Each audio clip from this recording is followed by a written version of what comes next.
with some of the experts in the field. And what better day today where I have a privilege to speak with Professor Sujata Bhan, someone who I really respect for two reasons. One, with her personality, that she is always available to speak with us, and we are doing some collaborative research. But second, she is going to speak about a topic which is very close to my heart, inclusive education. But before I start, I really have to tell you about Professor Bhan. Things that she has done in her career for over 3 decades is her experience in the field of teaching, administration, and research all around special education and inclusive education.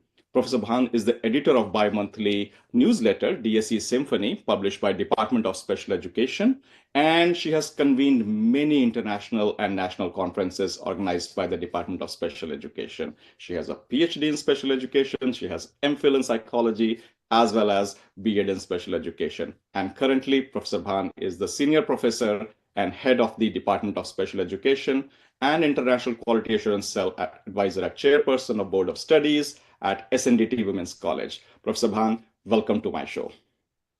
Thank you, Dr. Vinay. Thank you. It's a great privilege to be a part of this program. Thank you for having me. Well, I want to really jump right in because I can't wait. I know I have word inclusive education. So why don't you just tell to our viewers again, because we have people from all stakeholders, what really is inclusive education and what it looks like, especially in India? I'm glad you asked me that question because inclusive education means different things to different people. So I'm going to tell you how do we understand it in our country's scenario. Inclusive education in India focuses more on integrating children with diverse needs, like those with disabilities, learning difficulties, socioeconomic challenges, into regular schools, rather than segregating them in special schools. Now, there is a difference. Now, here, all the students are not in the mainstream class throughout the day. Many schools mostly follow the resource room model in India, what you may call the pull-out and push-back model. This works well where there are enough special educators in a given school and they can meet the needs of all the students with disabilities. Now, another model that we follow is where we have special schools up to middle grade, where they provide necessary skills to the children and prepare them for inclusive education in the secondary stage. Now, this model works well, again, if the students are well equipped with those essential skills and can manage with little support in mainstream schools. We also have many government-aided schools which take children with disabilities. As per the law, they cannot deny them the admissions. But it's more, I would say, not a matter of choice, but by default, because there is little accommodation done for them by the mainstream teacher. Generally, we have an itinerant teacher, a special educator who visits this school maybe once in 15 days or so to provide the support to the child. But other than that, not much is being done with the child in the school. So you can say it's more like a physical inclusion, but the child doesn't have much engagement in the class activities. And this is prevalent more in areas where there are no special schools. So by default, they come into these regular mainstream schools. But having said this, a lot of initiatives are being taken by the government to change the education system so that no child is left behind. So, India is like a world in itself. It's huge, It's diverse. So we don't have just one set pattern or model across the country. So it's very contextual and different models are working in different parts of the country. Yeah. That sounds like a really complicated way of delivering education to really everyone who needs it. So, there must be really specific barriers in providing this inclusive education, and how do people generally overcome them? When you ask me about the barriers, there are plenty. Yeah. Yeah. See, first and foremost, I want to highlight this fact that, we have divided education into these two baskets: general education and special education. So the mainstream teachers lack the training to deal with the diversity in their class. General ed curriculum barely talks about disabilities and inclusive education. And special ed courses, they focus on single disability specialization. So a lot of capacity building programs are the need of the hour when you talk about the solution, right? See, if a student is trained in visual impairment, but in her class, she may have a student who has hearing impairment or learning disability. That's not her area of specialization. We still focus on that single disability specialization. So therefore, they need a lot of capacity building. Also, there are a lot of misconceptions about disabilities, particularly in our country. A lot of stigma and attitudinal barriers are prevalent. We still believe in the past life, the karma theory, and if a child is born with disability, we are paying for the sins, and the family, many a times, they don't want to do anything about it. They'll just pray that, we are paying for our past karma, so we can't do anything about it but to just bear it, kind of like just go with it. It's God's will. So they won't take any proactive steps to overcome this problem. And there is a lot of ostracization of families. And if there is an intersectionality of the vulnerable group, to give you an example, a girl child, as it is in our society, we still have a mindset of treating the girls less than the boys. We still celebrate it when you have a son rather than having a daughter. So if it's a girl with a disability coming from poor economic background and coming from a poor caste, the lower caste, like a Dalit, you can imagine the layers of discrimination. So that is another challenge that we face in our country, that intersectionality, which again, it's again awareness only, and education only that can be the solution to a problem like that. Yeah, no, I think you said it totally right. Like in terms of education and awareness is the key, and there is never going to be enough, especially for a country like Canada, where it is massive in terms of volume and the number of people we have. But I've traveled up several countries and I've met professors and people who are specifically working in this field. But I think everyone agrees that there is never going to be enough of awareness. But would you want to comment something about the higher level policies to promote inclusive education? Like what can the organizational level something could be done as a policies? As I said, there is definitely a change happening right now. We are actually, to be honest with you, at a very dynamic stage where the whole education system is kind of going through a revolutionary change, So the changing landscape of education system is what is happening right now in our country.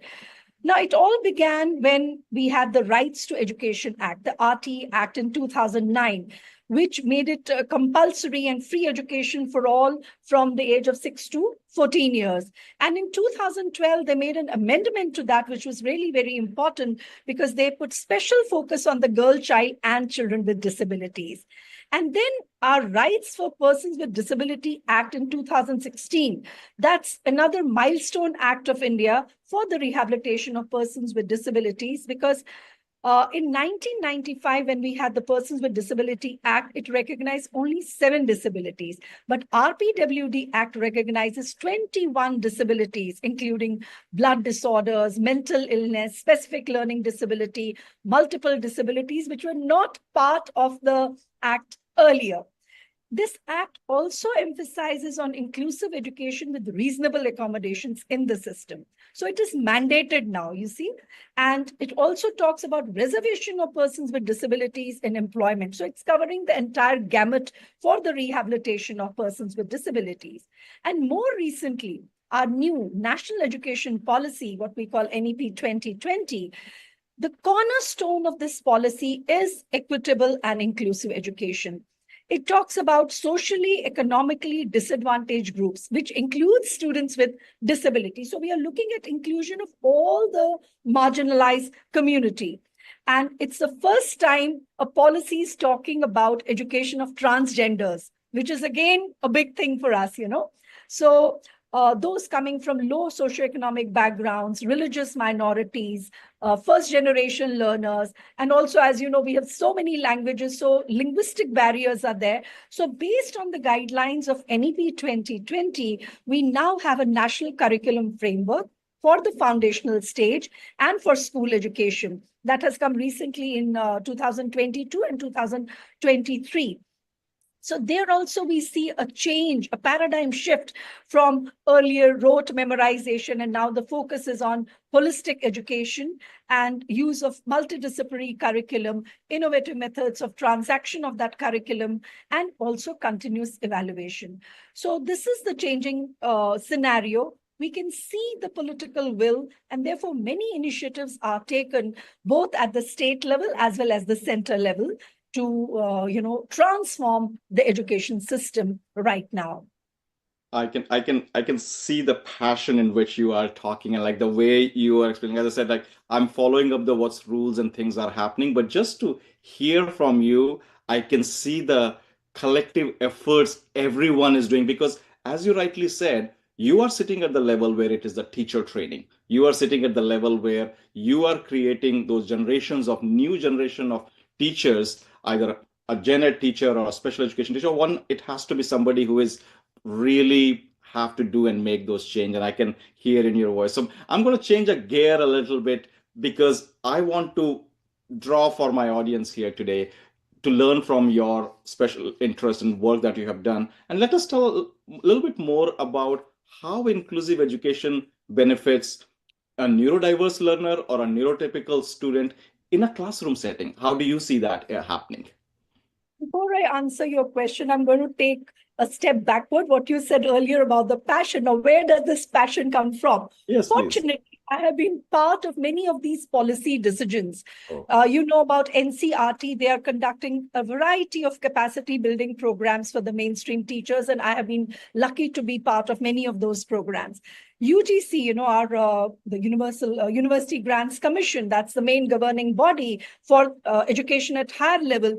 They are also very serious about bringing in students with disabilities in higher education because we see a lot of dropouts after school education. The percentage of students who come to higher education is very, very low. So gross enrollment ratio as it is low, and those with disabilities, it's even lower. So very important thing I want to mention here is that UGC is conducting access audits in all higher educational institutes. So what are they doing there? They want to check whether, and when we say access, it's not just about the physical access, it's also about social access, curriculum access, and I have been part of those access audits myself. So we see that, at all levels, right from school education to higher education, the change, the will, that inclusive education is the only answer. And how do we work together to make that happen is something that everybody is working on. No, Right. I think that's a really important point because as I said, like, so I've been on a higher education side for last 15 years. And as I was a professor at Queen's, one thing that we always saw was that number of students who need support because while they are into grade 8, so in my city in Kingston here, we know that up till grade 8, they have full support. As they are going from 9, 10, 11, 12, those supports, the direct support starts to lower down. And when they are going to university, their teachers are always asking them and preparing them to advocate for them. But as you go into the what we would call, and I'm going to do the air quotes here, real world, right? Yes. When they Yes. enter into the real world, they have to see and the stigma and not even disclosing to their teachers that I have a challenge because they know that it is not going to be benefit, or they don't even go to the university, so then they go to the college, or then they go to the trades college, or then they are still struggling, and we have seen the gaps what of their full potential that they have, that they could have earned that living, they are never able to earn that living as well. So there is that whole spectrum where do we intervene on the policy level, where do we intervene with the support level or equipment. And that's where again you know it that Orange as a technology company where we come in, we try to help people with the assessments at the right level, at the early assessments, at the university assessments, plus giving them tools to help them get into that. So no, that this is really useful in that conversation piece. Yeah. Now, your actual question was, how does it benefit? Right. Again, I will say that for me, inclusive education is nothing spectacular. We have to demystify it, normalize it. It's just about good education. How the teacher teaches is good for all. And yes, it is essential for some. That is what we have to always Absolutely. remember, right? So neurotypical students particularly should not have this feeling. And here in India, the parents of neurotypical children are very averse to having a neurodiverse student in the class. Oh, why is this child in the class of my son or daughter? They are apprehensive, that as if it's some contagious disease or something. So again, lack of awareness. But what we need to highlight here is that neurotypical students learn to understand and respect differences from a very young age. If we practice inclusive education right from the start, it kind of normalizes, It teaches them empathy, enhances their emotional intelligence, develops deeper compassion, patience. I mean, all kinds of virtues they will learn when you are seeing that there are people of diverse backgrounds, right? And they all, if they're given the required support, can shine like everybody else. And also, it's their right. Who are you to say that I'm better than you, right? Right from the beginning, if that kind of environment is created in the learning space, I think that kind of paves the way for an inclusive society in the long run, right? And the teachers have to set up like a role model. They have to use, nowadays we talk about universal design for learning, which is again useful for everybody in the class. When you kind of put one child in a different basket, you look at him in a different lens, you do things differently for him, and that too in a segregated setting.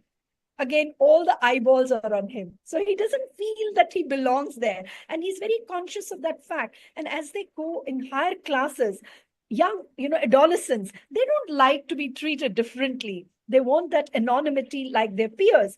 So it's important that the teacher, she uses the inclusive pedagogies without targeting this child who has some extra support needs. And it helps children develop, again, I would say, resilience, adaptability. But looking at the neurodivergent students, I feel it's evidence-based that for any child with any disability or coming from marginalized section of the society, inclusive education works better. It is evidence-based. One, it's their right. Plus, they learn to cope without feeling inferior. Segregation and isolation, as I said, is not good for anybody. They feel inferior. So when every student feels that he's being seen, he's being heard, he's valued, that motivates him, to push his boundaries and maximize his potential with the right support. So inclusive education, I would say, works well for both the neurotypical as well as the neurodivergent students, provided the environment is created in that fashion. Yeah, no, I think, and when we start to talk about environment now, then in a classroom, there are two main people. There's a student and there's a teacher. So in this sense, how is our pre-service or in-service teacher training can be changed, or how it contributes for inclusive education in that sense? Again, it's a very important question because till recent times, I would say, inclusive education was an alien concept. Now, there used to be a paper on inclusive education in the general B.Ed teacher training program, which was an optional paper. And I travel a lot across the country, and I would visit different B.Ed colleges, general B.Ed colleges, and I would ask them, how many of you have opted for inclusive education? And hardly one hand would raise. They would be more interested in counseling because the schools were hiring counselors and not people who had done something, some specialization in inclusive education. But since 2015, there is a change. Now, inclusive education is a compulsory paper. All graduate programs of teacher training include this paper. For example, UDL, that has become an integral part of curriculum. Internships are done in inclusive schools. Both theoretical as well as practical inputs are given for all teachers to understand the concept of inclusion. Continuous training is arranged to empower teachers to manage diversity in their classrooms for the in-service teachers. Mm-hmm. Another very significant change that is happening now from this year. 4-year integrated programs have started now. These are called Integrated Special and Inclusive Teacher Education Program and Integrated Teacher Education Program. ITEP and EasyTEP, which is done after 12th grade. So the student gets a dual degree, either BA BEd, BSc BEd, or BCom BEd, both in general education and special education. As I said in the beginning, we still are having these two parallel streams. Right. I wonder if there will be any day when the two will merge. But having said that, at least having this integrated programs, there is more input on school teaching subjects as well as on inclusive education. So I think the teacher, now this has started just this year. So we are anticipating that the teachers in next 4 years, the first batch that comes out, will be more equipped to deal with diversities in their class. So that is something significant and promising, I would say, at this point of time for teacher training programs. Yeah. And for service continuous, NCRT and other organizations are constantly having in-service teacher training programs. The professional, like the regular professional development, like what we talk about in the medical education. So like if you are a physician, if you are a professional, you have to take those ones. I have heard about psychologists or counselors taking those ones, but actually for teachers also, because the trends are changing, the courses are changing. I remember, so I'm a trained biochemist, 2000, there were concepts of things were there because every few years the new discovery is happening because the textbook was saying. So a professor will say, here is a textbook, but as you learn from the research and the evidences, the collective work that the groups are doing, if they are trained, here is the evidence. If you look at these concepts differently and how you function slightly differently, you have a. So I'm hearing that a strong professional development program really regularly for all teachers would be useful in that sense. So how do you see different stakeholders collaborating, or what are these stakeholders who need to collaborate together to really support inclusive education? First and foremost thing, I think one needs to understand that inclusion is not a destination, right? It's a process. So unless the various stakeholders believe in it, it's not going to work. To give you an example, a parent of a special child many a times is not willing to put that child in a mainstream school because they feel that the teachers there are not equipped to address the needs of my child. He will be better off because he will not be bullied. He will feel just like everybody is like him. So he will have more sense of belonging in a special school. So we have to work at that level also. The management does not want to make any changes, make any accommodations. They're so rigid. Therapists or special educators or mainstream teachers, everybody is working in their silos. They don't want to come together and work together to help this one child. So collaboration, I feel, is the answer for inclusive education to work, right? So it paves the way, where everybody comes together, they assess the child, and then they create, for example, an IEP, right? And then everybody puts down that what is the role of the therapist, what is the role of a special educator, and how will the classroom teacher use what is being done or created by the special teacher in the classroom, right? And parents also are very important, integral part of that because they also need to follow the same thing back at home. Otherwise, the child is going to, get mixed instructions from different people, right? So I feel, and again, important stakeholder is the political will, the policies, the government. They have to make sure. In our country, I would say, we have number of policies and schemes which are really very beautiful, but implementation of those policies, monitoring mechanism that the child is getting what is his right. So that again is very important. So I feel the teachers and the educational leadership, they have to be flexible, willing to make the accommodations so that they actually embrace diversity. And coming to the community, they also have to understand the differences and not stigmatize disability. Ultimately, the child has to go back to the community. Once he's out of school, he's going to look for employment. But if the community is not ready to make those accommodations and accept this individual, the education is a waste. So the community also has to be sensitized, and they need to know that a lot can be done by each and every individual with disability in, up to their level. but provided we give them that kind of right support, So, yeah, I think all along the therapists, parents, school management, teachers, they all, when they work in the same direction, with the same intent of supporting this child, chances of success are much more. So I would say collaboration is the key for success in inclusive education. And I hear you, Dr. Bhan, and I think I'm going to do a shameless plug here. There are technology companies like us who have to be taken as a one of the pillar for the collaboration as well, because there is a lot of innovation. So, for example, AI is coming up in part, or the new technologies are coming up. Someone like us, Orange Neurosciences, where we use AI, we use develop these really easy to use scalable assessment systems, because now to have an inclusive classroom, or let's call it a personalized education, we went from a personalized medicine to personalized education, because in a classroom someone may not be a typical neurodiverse, but you still have a different learning pattern, right? And if we are talking about inclusive education and we are taking away barrier for all of those people, then we have to understand or give tools to teachers to understand what is the strength and weakness for the entire classroom without worrying about their work. And that's where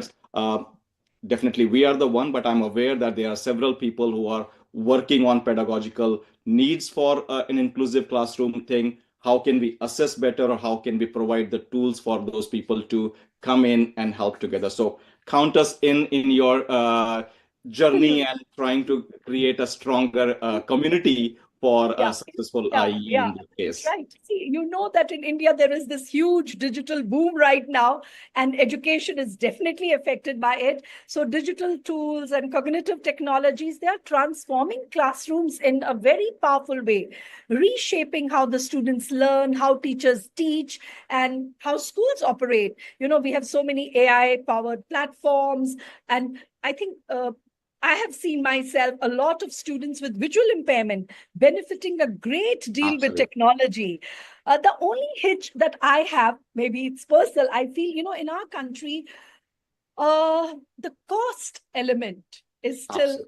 a lot. That kind of brings in that divide.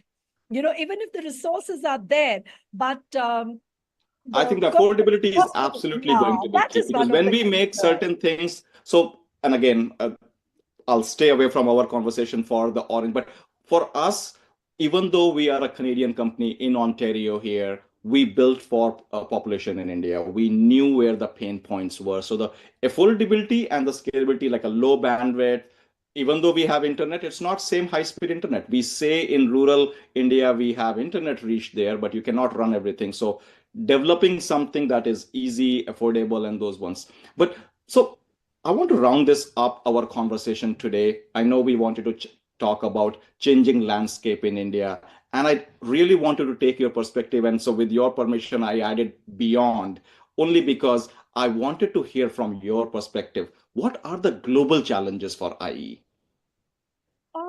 Again, I'll share with you that I've had multiple experiences talking to professors, teachers from various developed nations as well, and developing nations as well. And on various platforms, I've realized that the concerns are quite global, quite universal. There is not much difference. One difference that I can see here is that the advent of technology, use of technology, which is so much more in the developed nations, which is not as much as in India, as I said, mainly because of one, the affordability, and secondly, availability and the knowledge of how to use it. But what I have seen is that many teachers are not adequately trained to handle diverse needs across the nations, not just in India. And special education skills, inclusive pedagogy, classroom management skills are still missing in many teacher education programs. In developing nations, one of the major concerns, like I've been to Bhutan, Nepal, Malaysia for that matter, schools are not physically accessible. There aren't enough schools which have ramps and elevators and accessible toilets, safe learning space. Similarly, as I said, assistive technologies are unaffordable and not many times even available. So inclusive education requires additional resources, but there is, the budget are restricted in many nations, and funding is often inconsistent. So that problem also I see globally in many developing nations, which may not be there in the developed nations. Even the curricula are not always flexible or inclusive of different learning styles. Most of the places, as you move in higher classes, it's still the rigid paper pencil kind of a test. So when we talk about different evaluation formats, they stay on paper. They're not really that flexible in many, many places. And stigma and misconceptions are not just with India. They're with many African countries. I recently had a conversation with some professors from Africa, and they were voicing the same identical concerns like ours, And uh, even the inclusive policies exist in many nations, but as I said, monitoring mechanism or implementation of those policies, lack of accountability, that also I have seen and heard from different people from different countries. In fact, in some countries, inclusive education is still not seen as a legal right. So that way, we are still far superior, at least on paper. We say it's a fundamental right, but in many countries, it's still not seen as legal right. And where in countries we have migrant population, refugee population, children coming. So there we see they're particularly more vulnerable and often excluded from education system. Even where we have wars, natural disasters, they further marginalize these children get further marginalized who are at risk. Mm-hmm. Another important thing is, again, in India also, it's one of the major concerns that we have insufficient disaggregation data on children with disabilities or those coming from marginalized identities. And that becomes a big deterrent because we don't have the accurate data. So it's hard to plan, hard to budget or advocate effectively. So that's again one area where we need to work on. And this again, as I said, I have not seen just in India, but in other nations as well. So I feel many concerns are very universal, and the only way of going about them is more and more awareness. As you said, it's never enough, but we have to take it all on together, meaning simultaneously. Like, I can't wait. First, let me train my teachers, and then I will bring the students in the class. It can't work that way. Like, you have to jump into the swimming pool and you have to learn to swim, right? So that is what it is. We have to work on different directions, different areas all together, whether it's in India or is it in many other nations who are also trying to make inclusive education in the true sense of it, not just a rhetoric, not just on paper, not just in policies, but actually in the classrooms. We see that every single child, no matter what his or her background is engaged, is meaningfully engaged, and is showing learning outcomes like everybody else. And there is no short change of, in education, in the quality of education that we provide to that child. Yeah. Dr. Bhan, this dialogue is so insightful. I can't tell you that how enriching this conversation is and so many thoughts. But I know we are at the top of the hour and it has rarely happened I've gone over time. But I didn't want to even stop you because what you are telling me is so useful, Rective. Count us in. We would love to continue our conversation. But for today's All Neuroverse live session, I want to thank you personally and on behalf of my entire team for giving us the opportunity to hear you. And we look forward to speaking with you again. Thank you very much. Namaste. And I'm really glad that we had a good conversation and we'll keep it going. These conversations are important, right? Absolutely.